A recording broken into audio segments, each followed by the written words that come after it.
주님께서 오늘 이 네가 나를 사랑하느냐 이 질문은 베드로에게 하신 말씀인데, 베드로에게 그렇게 하신 것처럼 우리에게 네가 나를 사랑하느냐, 김 집사 네가 나를 사랑하느냐, 이 집사 네가 나를 사랑하느냐, 이렇게 물으신다면 우리의 답은 무엇이겠습니까? 심란합니까? 그런 질문하니까. 사랑이 무엇인가요? 그저 서로 좋아하는 것. 그래서 함께 있고 싶고 함께 어디도 가고 싶고, 떨어져 있으면은 그립고, 이런 것들이 사랑입니까? 진정한 사랑은 책임과 의무가 따릅니다. 예를 들어서 내가 우리 자식들을 사랑한다면 자식에 대한 부모의 의무와 책임을 다하는 것입니다. 그게 사랑이에요. 부모로서 자식에 대한 의무와 책임을 다하지 않고 사랑한다고 하는 것은 거짓 사랑 아니겠습니까? 두 번째로, 사랑은 존중하는 것입니다. 존경하는 것이 사랑입니다. 아내를 존경하고 성도를 존경하고 주의 종을 존중하고, 이게 그분에 대한 사랑입니다. 세 번째로, 사랑은 깊은 관심입니다. 관심은 사랑의 출발이에요. 또 사랑은 이해하는 것입니다. 그럴 수 있겠지, 그러하겠지, 뭐 한두 번 정도는 그렇게 이해할 수 있는 것이 사랑 아니겠습니까? 또 사랑은 나를 줄 수 있어야 돼요. 받으려고만 하고. 나를 또 뭐 이렇게 안 세워주나, 이거는 사랑이 아닙니다. 사랑은 내 것을 줄 수 있어야 됩니다. 그리고 사랑의 장 고린도 13장에 보면 첫 번째 나오는 사랑의 정의가 있습니다. 사랑은 오래 참고, 오래 참는 것이 사랑이래요. 기도하면서 우리는 오래 참는 것입니다. 저는 사랑을 이야기할 때 꼭 이렇게 6가지를 머리에 떠올리면서 가르치기도 하고, 또 젊은이들을 훈계하기도 합니다. 주례할 때도 꼭 이 말씀을 사용하지요. 사랑은 책임을 다하는 것, 도리를 다하는 것, 사랑은 존중해 주는 것, 사랑은 관심을 갖는 것, 사랑은 내어주는 것, 사랑은 참는 것. 네가 나를 사랑하느냐, 이렇게 물으시는 주님 질문에 이런 사랑의 정의를 마음에 담고 과연 우리는 뭐라고 대답할 수 있겠습니까? 네가 나를 사랑하느냐. 오늘 이 말씀에 귀를 잘 기울이고 말씀이 끝날 무렵에 네가 나를 사랑하느냐 다시 주님이 물으실 때에 예, 주님 그러합니다. 진정으로 주님을 사랑합니다. 이런 고백할 수 있는 우리 모두가 되기를 축복합니다. 할렐루야.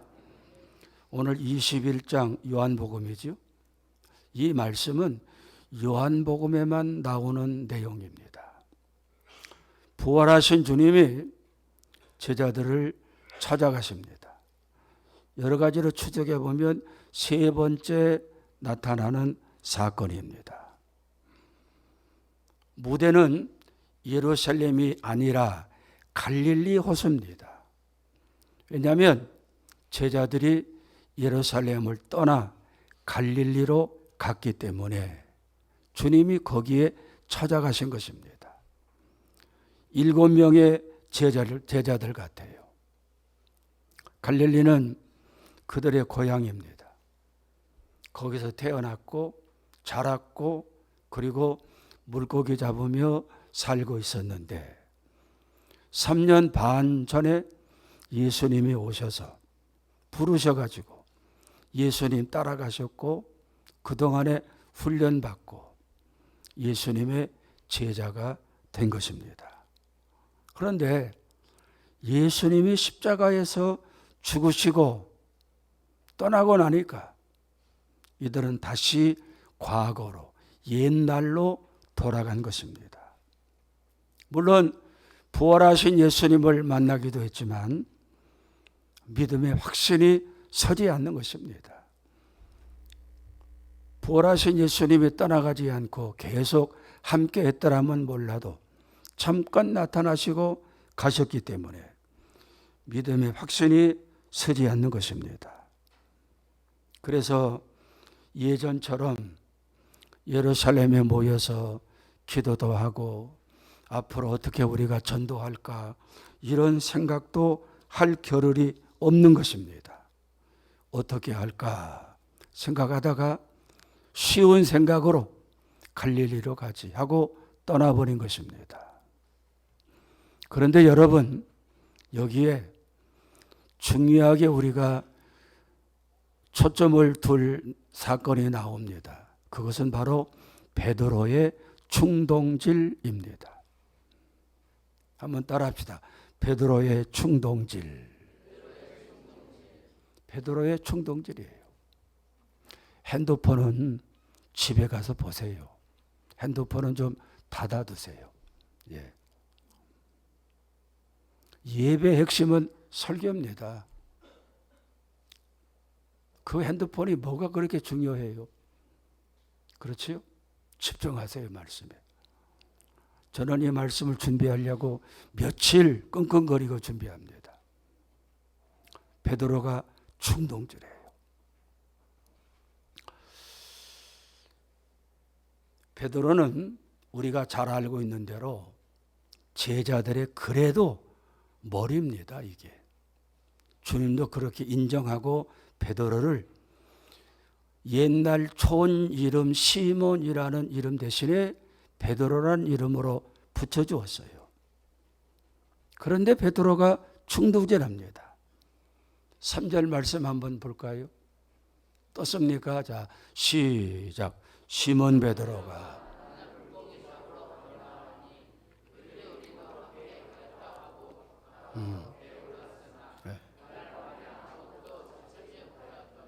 베드로가 이렇게 해서는 안 되는 것입니다. 설사 다른 제자들이 형님 우리 여기서 뭐합니까? 고향으로 돌아가지요 했어도 베드로가 그래서 되겠느냐 이놈들아 해야 될 사람이 베드로입니다. 그렇지 않습니까? 그런데 그가 먼저 나는 물고기 잡으러 가겠다. 그랬더니 옆에 있는 동생들이 형님 그렇습니까? 우리도 따라가지요 해서 7명이 갔다는 것입니다. 베드로의 처신이 문제가 있는 것입니다. 우리가 교회 생활하면서 제각기 주어진 자리에서 자기의 역할을 제대로 한다는 것이 이게 쉬운 일은 아니지만 그것은 굉장히 중요한 일입니다. 장로는 장로로서의 역할, 권사는 권사로서의 역할. 예수님이 떠나셨어도 다른 제자들과 함께 머리를 맞대고 야, 우리 이제 어떻게 할까? 예수님 떠나셨는데 부활의 주님을 우리가 보기는 봤는데 그거 좀 부족하지 않냐? 우리가 어떻게 해야 될까? 더 열심히 기도하자. 예수님 계실 때처럼. 이게 베드로가 해야 되는 일입니다. 설사 자기가 믿음이 확신이 서지 않아서 고향 가서 물고기나 잡아야 되겠다. 이런 마음이 들었으면 슬그머니 조용히 가는 것이 그의 올바른 처신입니다. 그런데 오히려 후배 제자들, 동생 같은 제자들을 충동질해가지고 나 갈릴리 간다, 고기 잡으러 간다, 따라올 테면 따라와라. 충동질이에요. 이거는 조폭 대장쯤 되는 사람들이 하는 것입니다. 고약한 사람이지요. 우리 가운데 그런 사람이 없기를 축복합니다. 귀향이면 선한 일에 영향을 행사하고 아름다운 일에 충동을 주고 세우는 일에 충동을 줘야지요. 이스라엘 역사 가운데 가장 악한 왕으로 기억되는 사람이 있습니다. 누군지 아십니까? 아합 왕이에요. 이스라엘 역사 가운데 가장 고약한 왕. 우리는 그런 사람이 되어서는 안 될 것입니다. 왜 아합 왕이 이렇게 고약한 왕이 되었습니까? 그 아내 때문에 그래요. 아내, 왕비 누굽니까? 이세벨. 이세벨은 이방 나라에서 시집왔습니다. 우상을 섬기는 사람입니다. 이세벨 마음속에는 여호와 하나님을 능멸하고 주의 종들을 죽이고 핍박하는 것이 그의 사명이었어요. 그거를 자기 남편이자 왕인 아합에게 끊임없이 충동질을 합니다. 폐하, 여호와를 섬기는 저 사람들을 진멸해야 되지 않습니까? 선지자들을 잡아 죽여야 됩니다. 끊임없이 왕을 충동질합니다. 결국 왕 아합은 왕비의 충동질을 받아서 이스라엘 역대 왕 가운데 가장 악한 왕으로 평가되는 왕이 되고 맙니다. 열왕기상 21장 25절 보세요. 21장 25절 다 같이 읽습니다. 시작.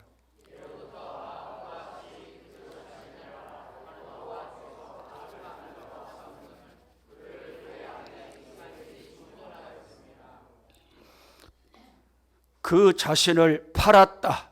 양심도 팔고 신앙도 팔고 인격도 팔고 하나님 앞에서 팔았다는 것입니다. 악을 행한 자가 그 이전에는 찾아볼 수가 없었다. 가장 악한 왕이 되었다는 것입니다. 그의 아내 이세벨이 충동질했기 때문이다. 그렇죠, 여러분. 남편을 죽이는 왕비였습니다. 아내를 죽이는 남편도 있지만 남편을 세우지 못하고 오히려 악한 길로 끌고 가는 여자 이세벨입니다. 우리는 다 선한 영향력을 끼치는 사람들. 할렐루야. 따라합시다. 선한 충동질을 합시다. 할렐루야. 이렇게 제자들이 갈릴리 가가지고 이제 고기를 잡습니다. 그런데 물고기가 한 마리도 잡히지 않아요. 빈 그물입니다. 3절을 볼까요? 끝부분에 빨간 글자만 봅니다. 시작.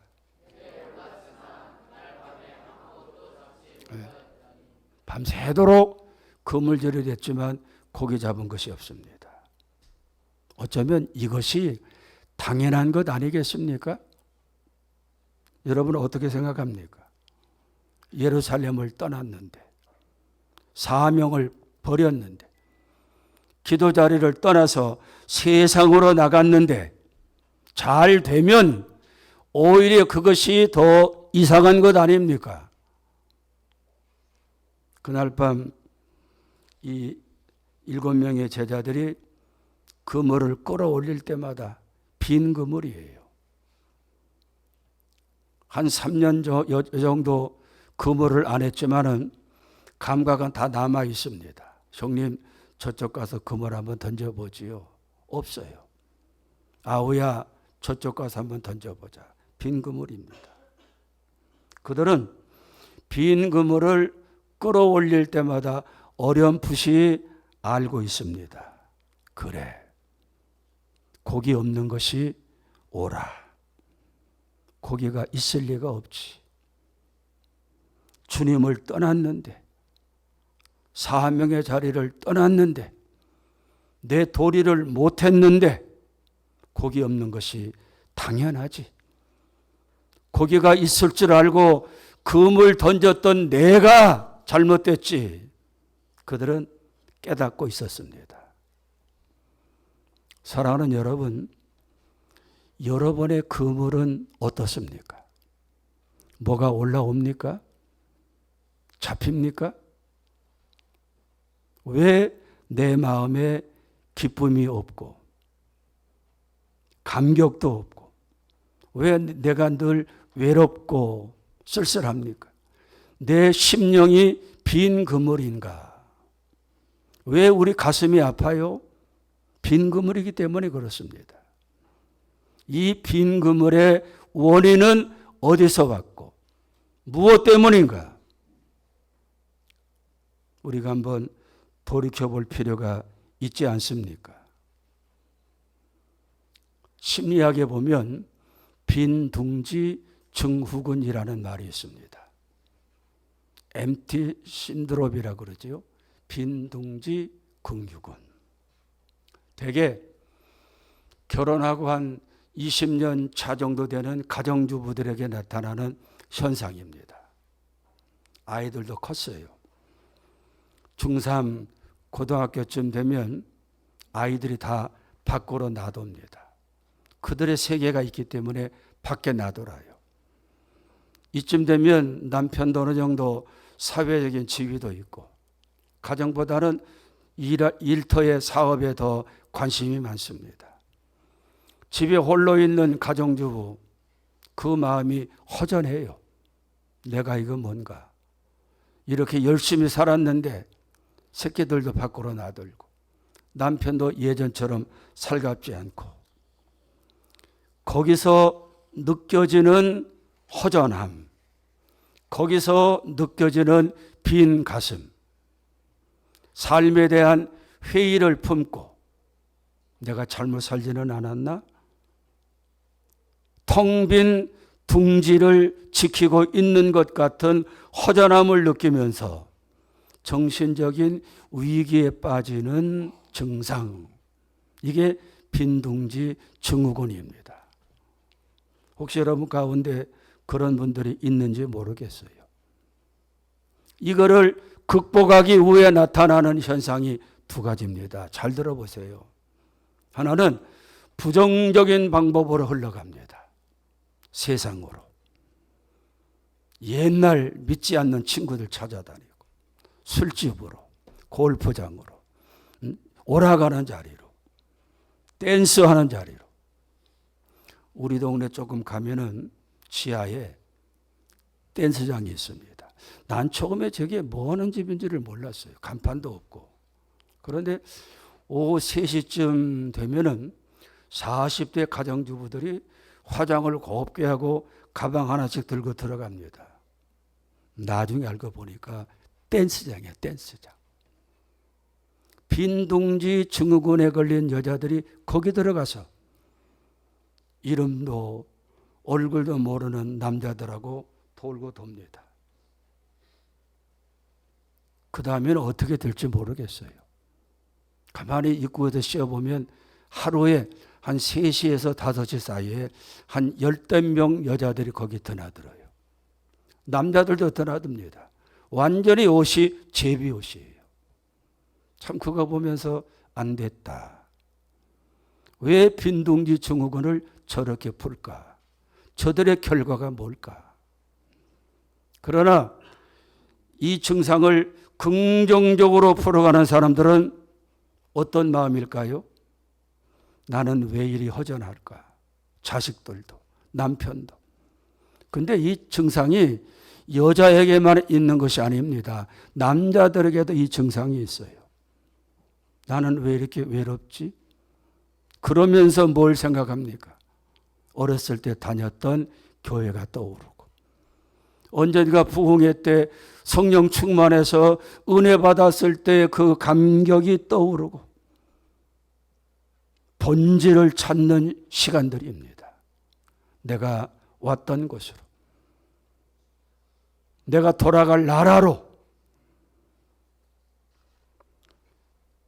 이 세상 그 무엇도 채울 수 없는 내 빈 가슴, 부활의 주님이 채워주시겠지. 주님께로 가는 것입니다. 그렇게 하면서 빈 그물이 가득 찬 그물이 되고, 그렇게 하면서 삶이 조정이 되고 아름다운 노년의 세계로 연결되는 것입니다. 우리 다 그렇게 갈 수 있기를 축복합니다. 빈둥지 증후군, 빈 그물 아무것도 아니에요. 부활의 주님 앞에서는 여지없이 깨지는 것입니다. 세 번째는 뭡니까? 그 실패한 빈 그물 되어진 제자들의 현장에 부활의 주님이 오셨다는 것입니다. 이게 중요한 거예요. 밤새도록 빈 그물질하고 날이 밝아옵니다. 제자들은 맥이 풀려요. 이게 뭔가 우리가 이럴 줄 알았는데 정말 그렇구나. 주님을 떠나면 우리가 죽는구나. 어렴풋이 알고 있지만 누구도 서로 그런 말을 못합니다. 그런데 거기에 주님이 오셨어요. 그리고는 6절에 보니까 뭐라고 말씀하십니까? 그물을 배 오른쪽에 던지라. 그리하면 잡으리라. 던져서 물고기가 많은데 얼마나 고기가 많은지 그물을 들 수 없을 정도로 고기가 많은 것입니다. 할렐루야. 여러분, 이건 뭘 의미합니까?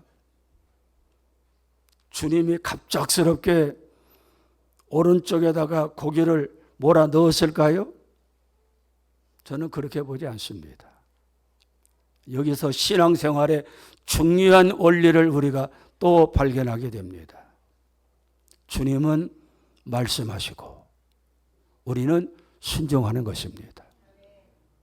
주님은 말씀하시고 제자들은 그대로 주님 말씀하신 그대로 누구 하나 터달지 아니하고 배 오른쪽에 그물을 던졌다는 것입니다.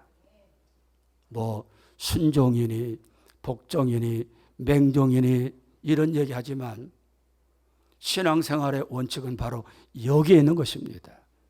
주님은 말씀하시고 우리는 아멘 예 하고 따라가는 것입니다. 오늘 이런 말씀이 배 오른쪽에 그물 던지라 이런 말씀이 여러분에게 들려지고 주님 그리하겠습니다. 따라가겠습니다. 이런 순종이 마음 깊은 곳에서 우러나올 수 있기를 축복합니다. 어느 책에 보니까 사람은 하루에 놀라지 마십시오. 3만 번 이상 선택한대요. 하루에 3만 번 이상 선택한다는 것입니다. 아침에 눈을 뜨면 곧바로 일어날까 5분만 더 잘까 거기서부터 선택이 이루어진대요. 세수를 어떻게 할까? 밥은 먹을까? 그냥 갈까? 옷은 뭐 입을까? 넥타이는 뭘로 할까? 구두는 뭘로 할까? 멋쟁이일수록 선택하는 시간이 많아지겠지요? 비 올 것 같은데 우산을 가지고 갈까 말까? 주일날인데 아침에 일어나가지고 오늘 교회 갈까 말까? 헌금을 드려야 될까 말까? 예배 시간에 설교를 들을까? 딴짓할까? 다 그렇게 선택하며 산다는 것입니다. 3만 번 정도. 그런데 중요한 원칙이 있어요. 따라합시다. 선택은 자유지만 선택의 결과는 내 몫이다. 할렐루야. 선택의 결과는 내 몫이에요. 똑같은 24시간을 살아도 똑같이 이 시간에 예배를 드려도 이 말씀을 하나님의 말씀으로 받는 사람이 있는가 하면 전혀 딴짓을 하고 다른 생각하면서 시간을 허비하는 사람이 있습니다. 선택은 자유지만 결과는 내 몫이에요. 신명기 30장 19절 봅니다. 자, 시작.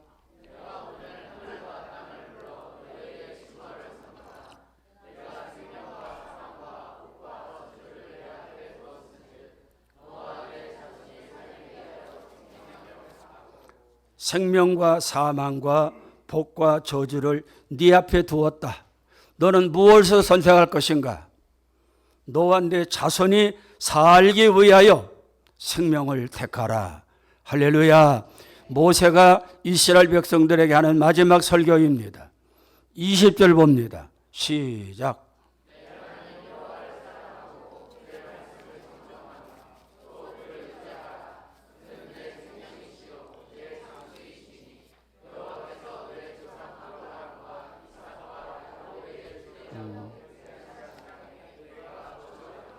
아멘. 좋은 선택이 좋은 인생을 만듭니다. 나쁜 선택이 나쁜 인생을 만들어요. 오늘 하루라도 신중하게 내 미래를 위해서 오늘의 선택이 내 미래의 어떤 결과로 연결되어질까? 이거 염두에 두고 신중하게 선택하고, 마지막은 주님이 그 자리에서 식사도 마친 다음에 시몬을, 누굽니까? 베드로를 향해서 요한의 아들 시몬아 불러요. 15절 한번 읽어볼까요?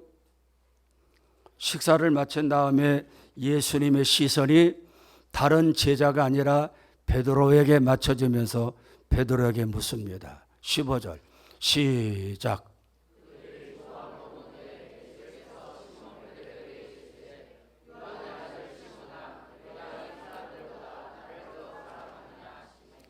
요한의 아들 시몬아. 이 말에 베드로가 굉장한 충격을 받았습니다.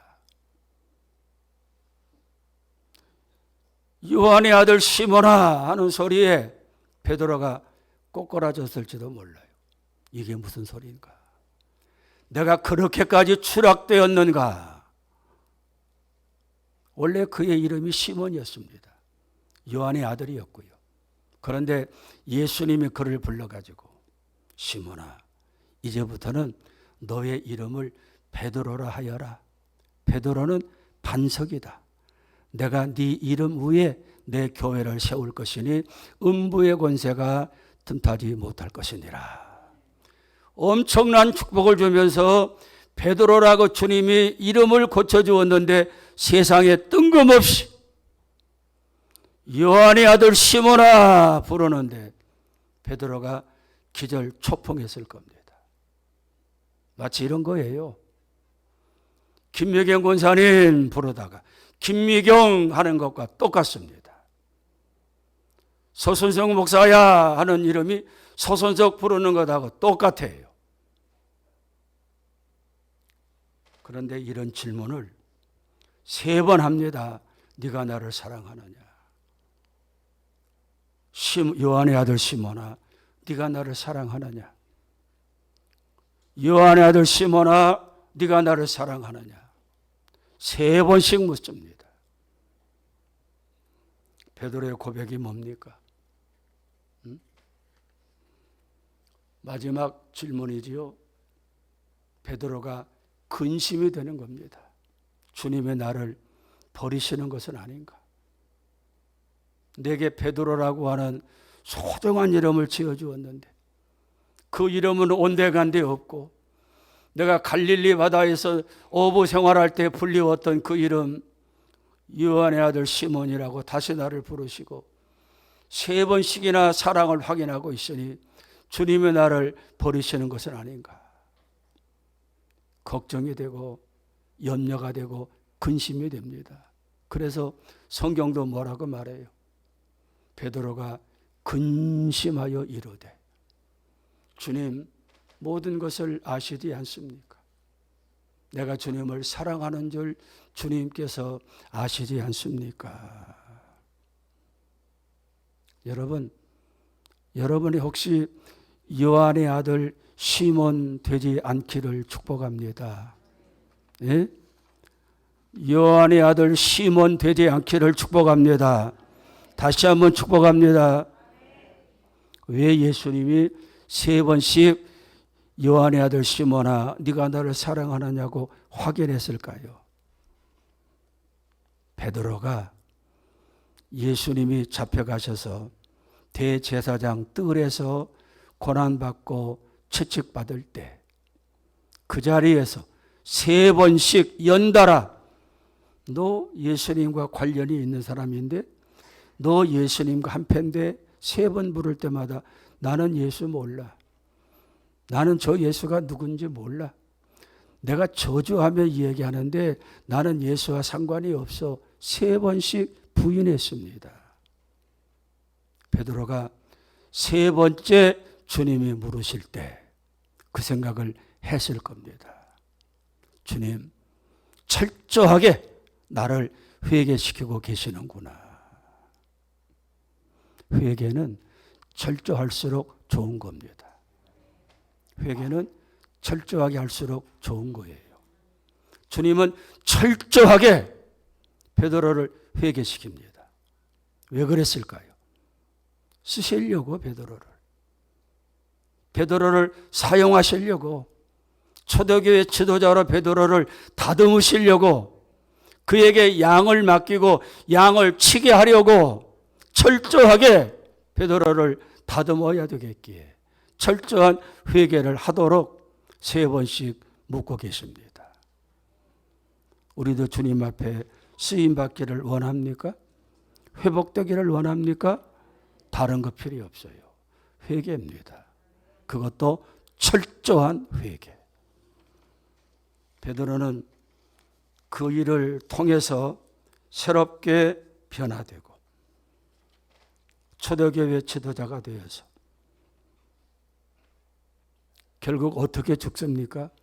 복음 전하다가 로마 군인들에게 붙잡혀서 십자가에 거꾸로 매달아 순교하면서 하나님의 영광을 드러내고 있습니다. 사랑하는 여러분, 여러분에게 묻습니다. 네가 나를 사랑하느냐? 아무개야, 네가 나를 사랑하느냐?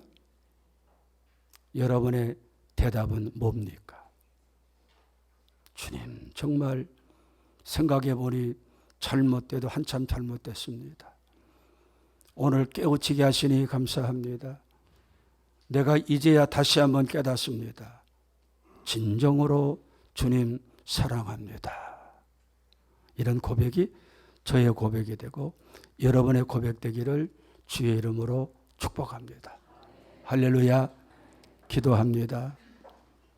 우리는 요한의 아들 시몬입니까? 베드로가 되었습니까? 소중한 직분 감사하게 합당하게 받아 순종하기 바랍니다. 인생은 선택의 연속입니다. 나와 내 집이 살기 위하여 우리는 생명을 선택해야 됩니다. 거룩한 충동기라는 사람 되기를 바랍니다. 우리 말씀 붙들고 주여 하고 기도합니다. 주님,